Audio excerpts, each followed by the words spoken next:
Welcome to Naveen academy. இன்றைக்கி age some பார்க்கலாம். தருண் மற்றும் வருணின் தற்போதைய வயது விகிதம் 3:7. வருணின் வயது 4 ஆண்டுகளுக்கு பின்பு 39 எனில் தருணின் வயது 3 ஆண்டுகளுக்கு முன்பு என்ன? தற்போதைய வயது விகிதம் 3:7. அதனால் வயது 3x, 7xன்னு எடுத்துக்கிறோம்.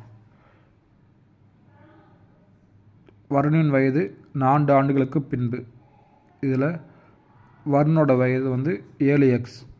4 ஆண்டுகளுக்கு பின்பு அப்படின்னா 7x + 4 = 39.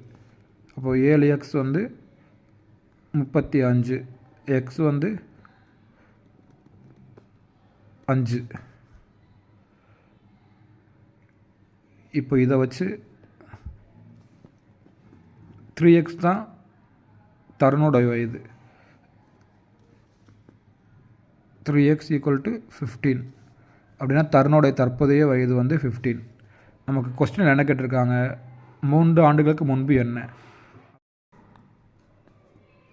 எக்ஸு எப்போ எடுக்கணுன்றீங்கிறத நீங்கள் நோட் பண்ணி வச்சுக்கிறது நல்லது. ஏன்னா சம்மில் லாஸ்ட்டில் ஆன்சரு 3 ஆண்டுகளுக்கு முன்பு பின்புன்னு கேட்பாங்க.